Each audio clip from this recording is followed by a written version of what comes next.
So yun guys, welcome back po sa aking YouTube channel. Kalingap Beshi po, and yun.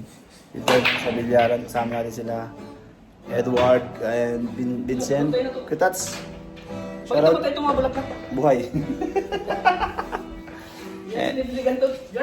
And syempre kasama natin si Mang Jun. Kasama natin si Mang Jun. Mang Jun. Ayan, shoutout sa vlog ko. Ayan. Ay, grabe na. Namanas na baga ko. Nawala na dito. Para tayong ano na, naagdas na. Naagdas na. Mang Jun, ano masabi mo at last day na ng Big Chris? Nalulungkot ka ba? Ayun, malulungkot na tayo. Kasi Ano? sumusunod lang tayo sa ano, kahit ano lang tayo mga ng Chris. Kasi May- lang malungkot talaga. Kailangan natin tanggapin. Ano yung huling mensahe mo sa mga Big Chris dyan? Sa huling mensahe ko sa Meet Chris, salamat po sa inyong lahat dahil bilang John Abeles ang ginagampanan ko doon, nagpasaya po ako sa inyong lahat at Ayos. salamat po sa inyong lahat na kahit pa paano po nagpa-good vibes po ako sa inyo. Ayan, naluluwa naman guys si Mang Jun. Kasi ganun talaga po ay kailangan natin po tanggapin. Naiyak Mang Jun. Thank you. Kumport natin si Mang Jun naiyak. Ha? Comfort mo, naiyak si Mang Bakit Mang Jun? Jun. Bakit ka naiyak Mang Jun? Wala lang. Wala na Malungkot. Ikaw Katats, ano masabi mo at huling episode Wala na na? mag-ayuda sa'yo. Wala lang din na tayo. Huwag ka naiyak kasi Wala ba talaga? Kayo? wala na mag-ayuda sa'yo. Kaya- Mang Jun, 1K! kasi pag sama-sama tayong lahat sa Siyempre, napamahal natin ang Chris guys. Siyempre, kapag nagbablog tayo, laging masaya, laging tawanan. Tapos pagkatapos, laging kainan. Kainan, may buko. Ang Yan miss ko yung ang buko. hindi kayang ano yun. Na, yung mga banding natin. yung banding, yung samahan. Ah. Nakaka-miss din. So, siyempre wala tayong magawa kasi yun. Sunod lang. Sunod lang tayo sa ano ni Kuya Rab kasi para din naman maprotektahan. Si Kuya Rab at maprotektahan yung Tsaka babalik din naman yung Katats. maprotektahan sila. Oo. Mabalin. Kasi alam mo naman yung maraming ano yan, issue na so sumusunod lang tayo at siyempre hindi Kuya Rab. Oo. Kaya po kailangan natin tanggapin. Naunawaan mo dyan. Yun. Huwag ka na mayak Mang Jun. Mayak si Diba Mang kasi Jun? mayak? Oh. Naiyak. Wala lang nakakatas lang ng puso. Di siyempre yung emotional mo parang malungkot. Kasi yun na, napamahalan si Mang Jun sa Mix. At siyempre may mamiss si Mang Jun. Sino mamiss mo sa Mix? Lahat. Yung mga nagagwapuhang ano. Si Mikoy. Mga libre natin. Sino ba? Yung mamiss mo? Ako Mang Jun mamiss mo. Ayo. Oo naman. Nakaligaya, lahat. Kasi Beshi, kami dalawang laging magkasama sa Meet Chris. Kami dalawang nagbabanding sa Ano na yun, kilala na ni Bishi sa ano. bilang Beshi at Jonabels. Yan. Magka Makikita pa rin naman tayo Mang Jun dito sa coffee Pero shop. ano Mang Ayun. Jun, malapit na Ito tayo. naman ako sa kanila. Ilan lang naman taon ang hihintay natin. Oh, So after 2 years. So, 16, 17, 18. Mga 2 taon. pero di natin alam kung ano yung mangyayari mamaya, di ba? Ayun. Oo, malay mo, may surprise, no? May surprise, Oo, oo, yan. Kaya huwag ka na munang umiyak. Ayun. Doon ka na umiyak Nagdala mamaya. lang ako. Mamaya mo na iyak. Naiyak si Thank you. Mang Jun kasi mas, na-appreciate niya kasi yung may Chris. Parang doon doon siya parang yung ano niya, yung airing sa sa acting, ganun. Oo, doon talaga. siya nakilala. Kaya medyo siya, yung siyempre, Tears of, Tears of joy. yeah. Lahat naman tayo. Kasi doon siya nakilala talaga si Mang Jun.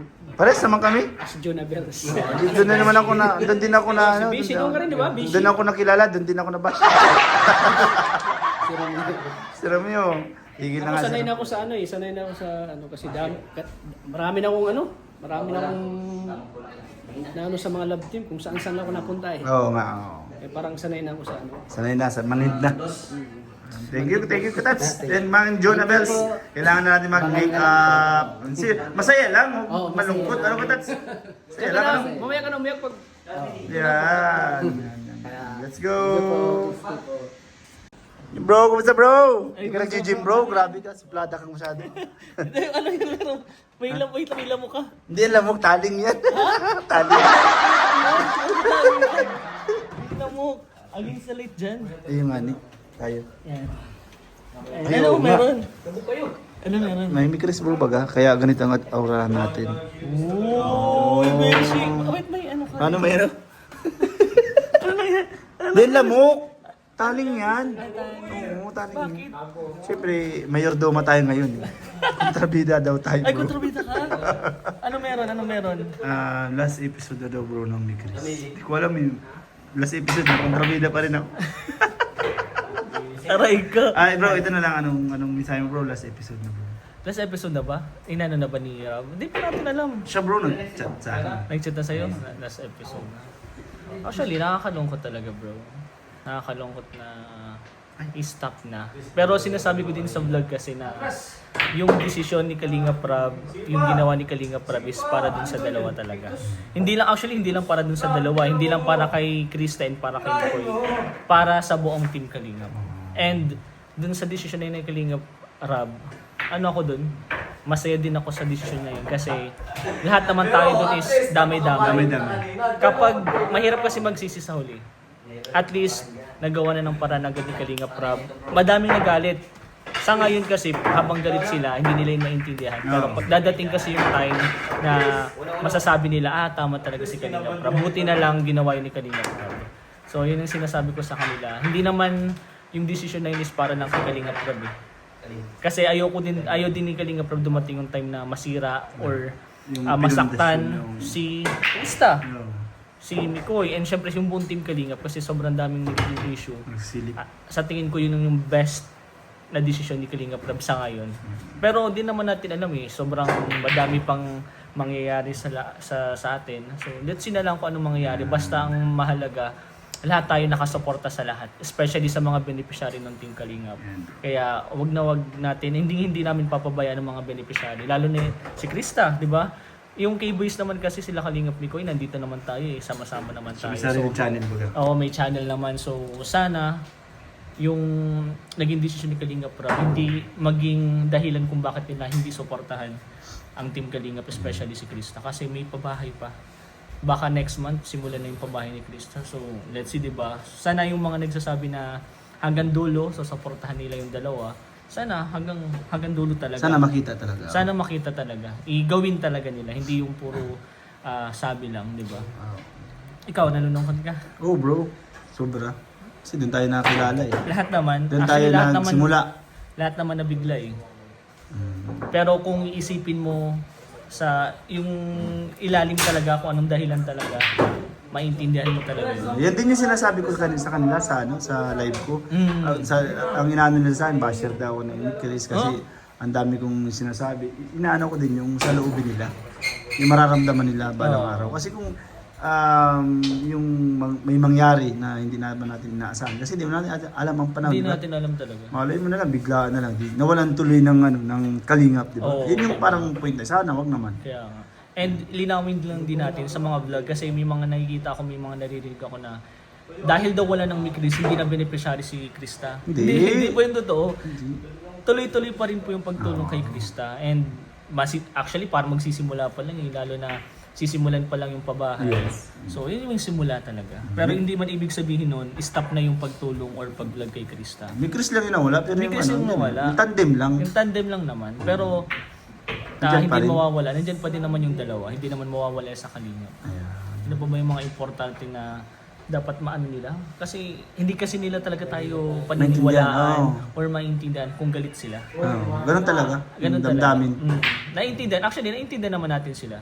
Kung magalit kayo, sige po, magalit po kayo. Pero alam ko naman soon, pagdating marirealize din yan. Kasi sobrang dami nang naging issue na ginagamit na yung dalawa para sirain din ang Team Kalingap, di ba? So, sana maintindihan nila. Thank you bro. Grabe Yun ganda lang. ng mensahe mo bro. Meron pa. Ikaw baka may naisip ka man ako kasi naisabi ko na sa Nasabi vlog ni mo- Tata eh. Ano vlog mo na Ayun sa akin yung part ko. Alam ko masakit yan sa part nila, Tata. Siyempre, sila yung nagpunta talaga niyan eh.